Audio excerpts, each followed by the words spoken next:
tout le monde, aujourd'hui on se retrouve pour une petite vidéo. Je voulais faire le bilan et vous montrer qui était le gagnant pour le PLIB 2022.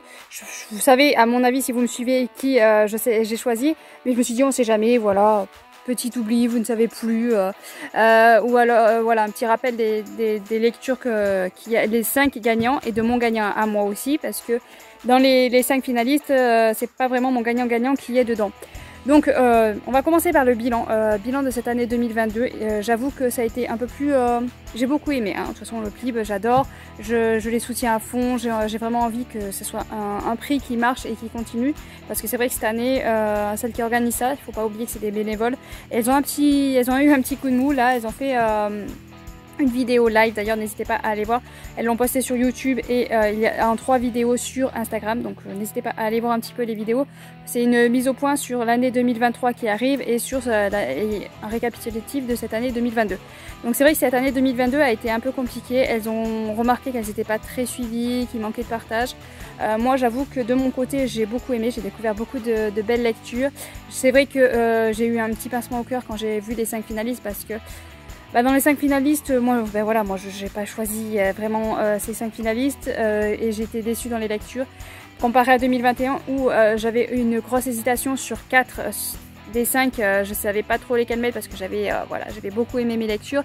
Là de suite mon finaliste a été très vite trouvé et j'ai pas trop hésité sur lequel allait gagner. Donc voilà, donc niveau des lectures, j'ai été contente, j'ai fait beaucoup de belles découvertes. Il y a par exemple La couleur des nébuleuses que je n'aurais pas découvert sans le PLIB, il y a Les oubliés de Lama, enfin il y a plein de livres que j'ai découverts que je n'aurais pas découvert.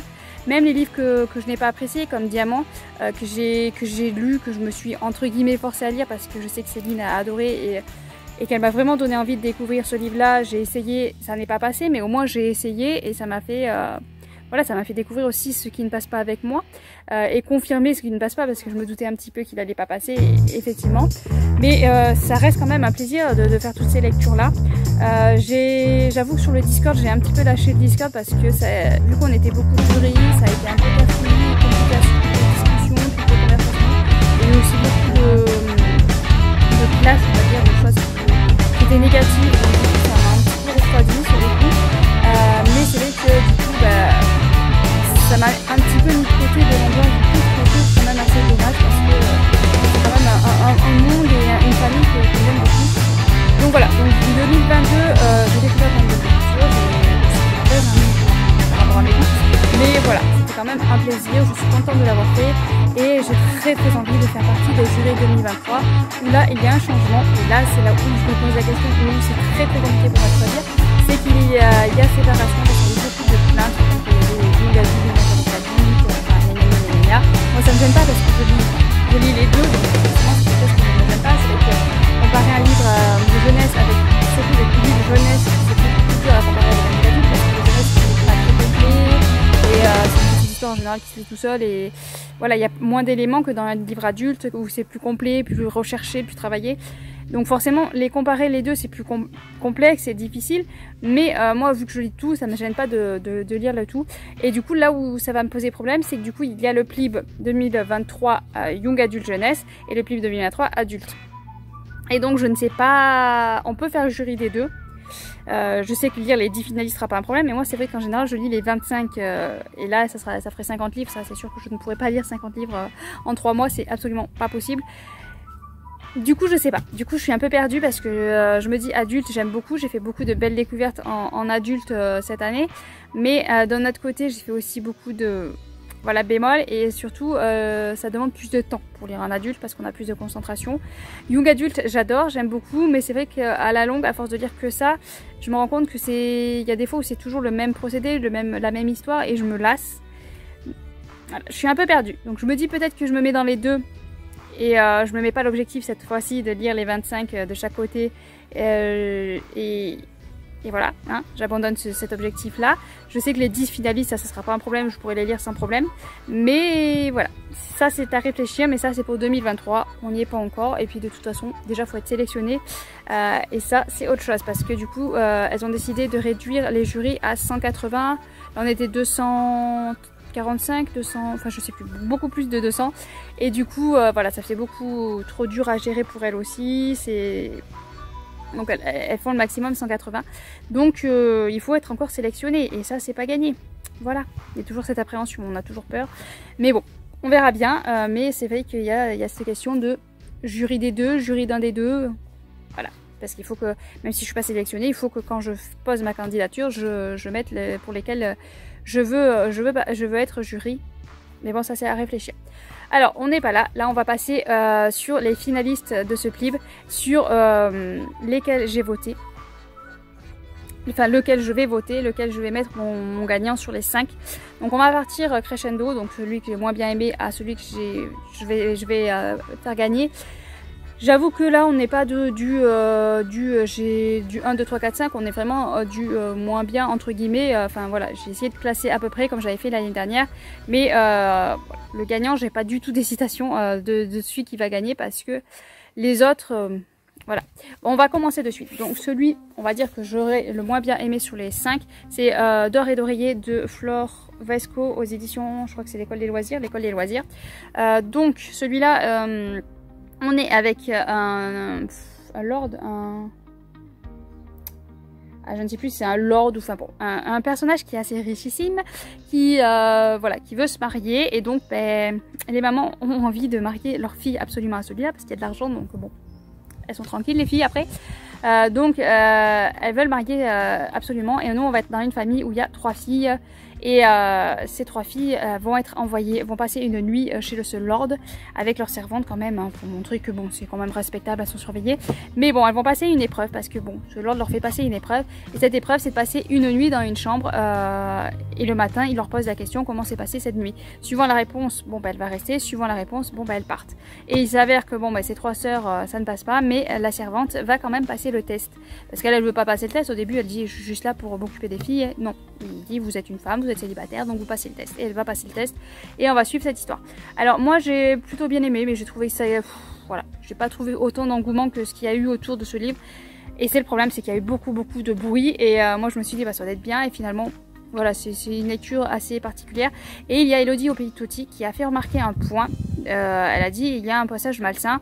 Et moi je me suis dit mais mince, ce passage là je l'ai vu mais je l'ai pas remarqué parce que je me suis dit bon bah c'est moi qui ai mal compris, personne n'en parle autour. Donc je me suis dit bon bah voilà, c'est moi qui ai mal interprété la chose et voilà pourquoi. Parce que vraiment personne n'en faisait remarquer. Quand il parlait de ce livre là, il trouvait génial, formidable et personne ne faisait remarquer ce passage là. Donc quand je l'ai lu je me suis dit bon bah j'interprète mal les choses et tout simplement. Et en fait quand elle a relevé le truc, je me suis dit bah oui effectivement j'avais bien compris en fait et effectivement c'est un passage assez voilà, moyen quand même hein. Donc du coup et surtout du coup ça m'a fait me dire que peut-être que finalement je suis pas si idiote que ça et que je vois des choses que les gens ne voient pas. Voilà, mais bon c'est pas le sujet, mais c'est vrai que du coup ce passage là est vraiment mais c'est vrai que personne le fait remarquer à part elle. Il y a personne qui le fait remarquer, c'est pour ça que je me suis dit sur le coup mais je comprends vraiment pas les choses. Enfin, bon. Donc voilà, donc sur tous les livres que j'ai lus, c'est celui que j'ai le moins bien aimé. J'ai pas je sais pas quelque chose, voilà, moins bien apprécié hein. C'est une bonne lecture, mais voilà, ça en plus quoi. Celui que je pose en 4e position, c'est Prospérine, point et la phrase sans fin de Laure d'Argelos, les éditions Rivka. L'édition est magnifique, on a des pages en noir comme ça, on a des dessins au milieu du texte. Enfin voilà. Il y a eu beaucoup de retours très positifs sur ce livre-là par rapport déjà à l'édition et par rapport à l'histoire. C'est un livre pour moi jeunesse, très jeunesse. Donc ça ne pose pas de problème parce que je lis de la jeunesse et ça ne pose pas de problème habituellement. Je l'ai bien aimé mais sans en plus pareil. Il y a eu beaucoup de bruit autour comme avec Lord d'or et d'oreiller mais c'était pas à la hauteur de mes attentes. Donc on est avec une enquête, donc on est à demi-mot. Il y a un manuscrit où ceux de demi-mot sont là pour le préserver, donc ils travaillent dessus. Sauf que nous, on va suivre Prospérine, point, qui elle n'a pas envie. Elle travaille dans une boutique de fleurs, des fleurs assez particulières que j'ai beaucoup aimé d'ailleurs. Et donc, elle va arriver un jour dans sa boutique, il va y avoir un cadavre et il va s'en suivre toute une enquête avec un autre personnage qui vient de la ville et qui voulait voilà, clôturer des choses. Donc on va suivre cette histoire. C'est très original, c'est beaucoup travail avec les mots, avec tout ce qui s'ensuit dans les livres, dans l'histoire. Mais voilà, je pense que le problème ça a été que ça a fait beaucoup trop de bruit et que moi, quand ça fait beaucoup de bruit, j'ai des attentes très hautes et c'était pas à la hauteur de mes attentes. Ensuite, un livre que je n'ai pas en papier, c'est Fleur d'Oko de Laetitia Danae. Du coup, les éditions, je ne sais pas, je me rappelle plus, et de toute façon, elle va changer des maisons d'édition, donc c'est un livre qu'on ne trouve plus pour l'instant en papier parce qu'elle a changé de maison d'édition. Il y a eu une mauvaise entente avec la maison d'édition ou quelque chose qui n'allait pas, donc elle change de maison d'édition. Donc Fleur d'Oko, c'est un tome 1. On est sur une histoire.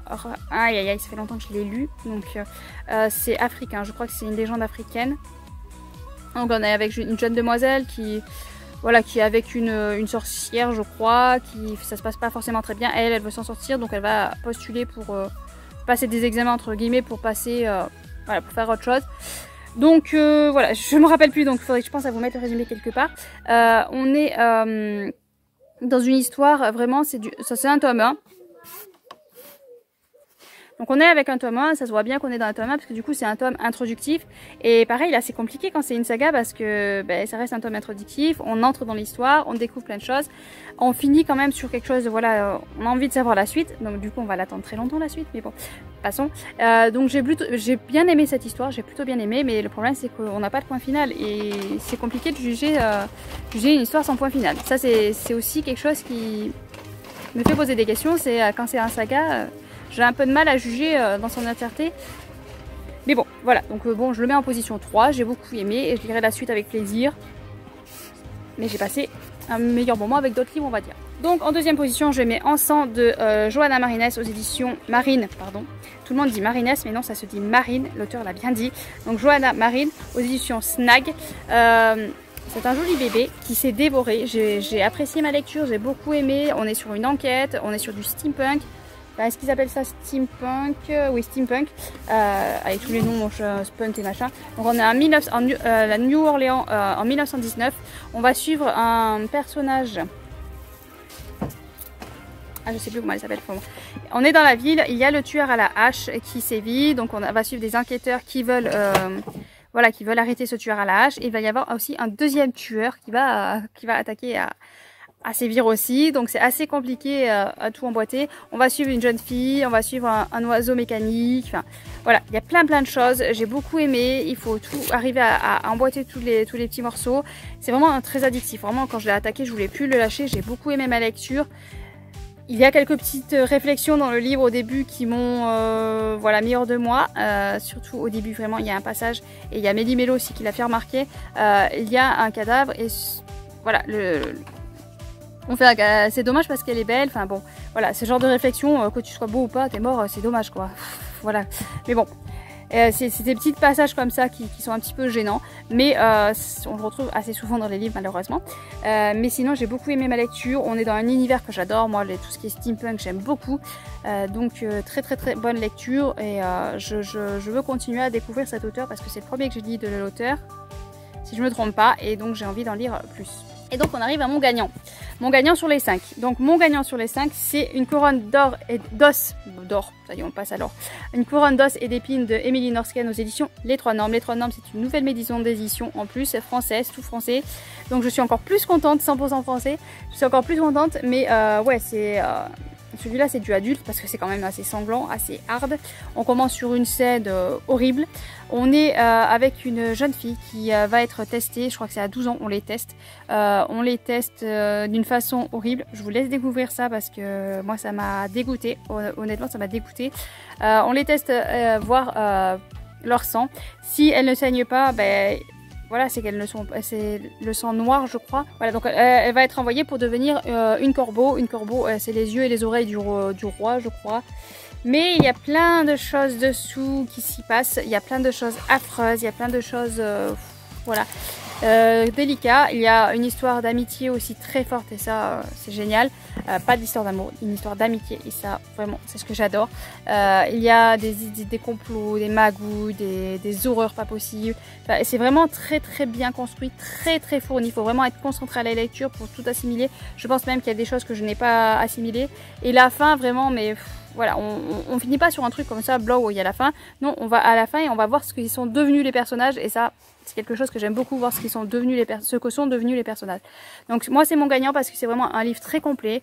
On passe de 12 ans à voilà, jusqu'à la fin de sa vie, oui, jusqu'à la fin de sa vie, me semble-t-il. Et c'est un bonheur de suivre un personnage comme ça. J'ai beaucoup aimé certains personnages, j'ai beaucoup détesté certains autres personnages. Ils sont bien construits, c'est un univers mais noir, noir, sombre. On n'a pas envie d'y être. Il y a vraiment, ouais, vraiment très très belle construction. C'est très petit, c'est très rempli comme page et vraiment il faut de la concentration, mais c'est vraiment, moi je trouve, un univers formidable. Donc voilà, donc c'est pour ça que c'est mon gagnant, parce qu'il y a vraiment un univers fouillé, travaillé. C'est le premier de l'auteur et quand je vois ce qu'elle nous fait en premier livre, je me demande est-ce qu'elle peut sortir après, quoi, parce que vraiment, voilà, ça décape. Donc voilà pour lequel je vais voter. Mais je me suis dit que voilà, j'allais vous montrer mon gagnant à moi de cette année 2022. Donc mon gagnant à moi de cette année 2022, voilà, je ne vais pas vous laisser traîner, ceux qui me suivent le savent. C'est Les âmes inconscientes de Rod Marty aux éditions Scrinéo. Ça c'est vraiment la découverte de cette année, c'est ma pépite de cette année, pas pépite de cette année. Vraiment, voilà, c'est un livre qui m'a beaucoup travaillé, qui me travaille toujours, qui me fait réfléchir, qui m'a touchée parce que c'est un sujet que j'aime beaucoup. Donc on est sur la réincarnation. Donc on va suivre 10 personnages, 5 dans le présent, 5 dans le passé. On a ce petit tableau pour nous aider au début, pour repérer quel personnage est dans le passé est devenu le personnage dans le présent. Entre guillemets, passé présent, parce que c'est pas vraiment un passé présent, parce que c'est de la réincarnation. Mais voilà, on a un tableau qui nous aide à suivre quel personnage est quel personnage. Mais très vite, on n'en a plus besoin parce que les vies antérieures impactent vraiment beaucoup les vies du présent. Et quand on voit ce qui vit dans leur vie antérieure et qu'on revient dans le présent, et ben on sait de suite qui est qui, parce que leur problème qu'ils ont à l'heure actuelle est vraiment lié à leur problème du passé. Et du coup, on les relie de suite assez rapidement. On n'a plus trop besoin de regarder le début pour savoir quel personnage est qui. Et c'est bouleversant. Alors, dans le passé, je vais pas vous dire voilà la période. Je crois que c'est même pas précisé et justement c'est très très bien. On est dans une époque assez difficile, assez dure. Ouais, je vois que ouais, on précise pas exactement. Donc moi je veux pas vous le dire parce que ça a été une découverte. Petit à petit, on lit et petit à petit on se rapproche du final et on se rapproche de la vérité et on devine à quelle époque on est, et c'est un plaisir de découvrir ça. On a des personnages tous très attachants. Ils sont 10 et moi j'ai eu un accroche avec les 10, avec certains plus ou moins, mais ça a été un attachement avec les 10. Donc voilà, vous pouvez vous accrocher forcément avec un des 10 personnages et donc forcément ça peut plaire à beaucoup de monde, je pense, cette histoire. Le passé forcément m'a beaucoup plus accroché, mais j'ai aimé les deux temporalités, j'ai aimé vraiment l'aspect torturé des personnages par rapport à la vie antérieure. J'ai tout aimé en fait, j'ai tout aimé. L'histoire aussi était assez intéressante. Après j'avoue que c'est pas l'histoire en elle-même, ce qui se passait en elle-même dans le livre qui m'a accroché, c'est vraiment ce qui se passe autour des personnages, autour de leur histoire à eux, qui m'a beaucoup accroché. Potentiellement ce serait un livre que je pourrais relire voilà, il m'a bouleversée, il m'a mis aux larmes. Ça m'a monté en pression au fil de l'avancement de l'histoire. C'est un livre qui m'a vraiment beaucoup touchée. Voilà. Et du coup, j'ai envie de découvrir d'autres livres de cet auteur et c'était toujours pas fait. Et il va falloir que je me motive à me procurer ces autres livres parce que apparemment, il a tendance à faire quand même ça à chaque fois dans les livres. Et c'est un sujet vraiment qui me touche beaucoup et que j'adore. Donc voilà. Donc pour moi, le gagnant du PLIP 2022, mon gagnant à moi, c'est celui-ci. Mais je vais voter pour celui-ci, pour les finalistes. Donc c'est aussi pour ça que j'hésite à me mettre pas en young adulte jeunesse, mais en adulte pour le PLIP 2023. Parce que ces deux livres sont des livres adultes et c'est vraiment, voilà, ça fait partie de moi, mes gagnants. Donc du coup, je sais pas, j'hésite, je sais plus. Mais quand je vois les gagnants que j'ai, moi, c'est des adultes. Voilà, donc à réfléchir. Donc voilà pour ce petit bilan 2022. J'ai envie de faire partie du PLIP 2023, à voir si je serai prise. À voir si je serai prise. Mais c'est une belle aventure, c'est une très très belle aventure, c'est un plaisir. Après c'est vrai que je ne peux pas aller quand ils font des événements, je ne peux pas y aller, j'ai 5 enfants. Je suis à la campagne, donc de suite c'est très compliqué à pouvoir aller à leurs événements, surtout à Paris, bon, ouais, c'est très compliqué. Et puis j'ai un problème aussi au niveau social, donc voilà, c'est encore plus compliqué. Mais c'est un plaisir de faire partie de cette aventure, donc j'espère pouvoir continuer l'aventure avec le PLIB. Je remercie grandement les organisatrices qui sont, je le rappelle encore une fois, bénévoles, qui font un travail, mais je crois que j'arrive même pas à imaginer moi-même le travail qu'elles font. C'est un travail de folie, ça ne s'arrête pas. Elles prennent, je crois, une semaine ou deux de vacances en août et c'est tout. Et ça dure toute l'année. On s'en rend pas compte, mais c'est un travail de dingue et qui prend toute son année, tout son temps. Donc je remercie vraiment ces organisatrices qui font un travail de folie, voilà, qui nous font découvrir des pépites, parce que c'est vraiment grâce à elles que certains livres j'ai lus, c'est grâce au PLIB. Et donc merci, parce que, ouais, déjà prenons celui-là qui est ma pépite de 2022, qui m'a bouleversée, qui m'a émue. Ben, je l'aurais peut-être pas lu si j'avais pas fait partie du jury des PLIB. Donc vraiment merci d'avoir créé ce PLIB, d'avoir organisé ce PLIB, et j'espère vraiment que cette année 2023 va vous rebooster, va vous remotiver et va vous ouvrir des portes et le PLIB va être reconnu, parce que franchement je pense que le PLIB fait beaucoup pour les auteurs et fait beaucoup pour les maisons d'édition, parce que ça, voilà, et même si ça fait, je pense que ça peut ouvrir des portes aussi, ça peut faire vendre vraiment, parce que bon, on va pas se leurrer, hein, les maisons d'édition, leur but c'est de vendre, et moi je pense que ça peut faire vendre, ça peut faire connaître des auteurs, et voilà. Donc je soutiens à fond le PLIB, je soutiens à fond le travail que font ces bénévoles. Donc voilà, je vous quitte là-dessus, je vous souhaite de bonnes lectures, n'hésitez pas vraiment à aller vous renseigner sur le PLIB, il faut que je pense à vous laisser les liens de leur site, de leur chaîne YouTube, de leur chaîne Instagram, je vais essayer de vous laisser un maximum de liens. Sur ce, je vous laisse et bonne lecture bien sûr.